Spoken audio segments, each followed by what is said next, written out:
We spend the money on the cologne, but not on the base and the washing, which again is an interesting thing. It's interesting, isn't it, what you actually wash yourself in, because it's getting into your bloodstream, it's getting into you, and you're like, I'm just going to use a Lynx or a what's it, not knowing that really you're poisoning yourself. Well, that's it, because it just seems fairly kind of innocuous, and it's it doesn't really, because it smells okay, or it smells sort of vaguely citrusy. You sort of think, well, it's probably fine. It doesn't have an immediate reaction. Yeah. I'm not coming up in a rash all the time. It's probably okay. But as you say, there's an enormous amount of concern over certain chemicals that go into body washes, which no one really talks about.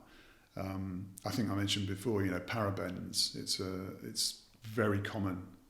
It's a kind of a preservative, but it's been linked with harm to your hormones, your hormonal production, and a hormonal interrupter.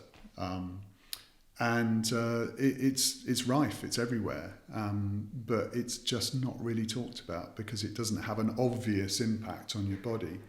And I think it's only when if you start getting blood work done, and you start seeing. I recently went to the GP actually, and I had my blood test done, and some slightly weird numbers were coming out, and the GP was like, I'm not sure what's going on here.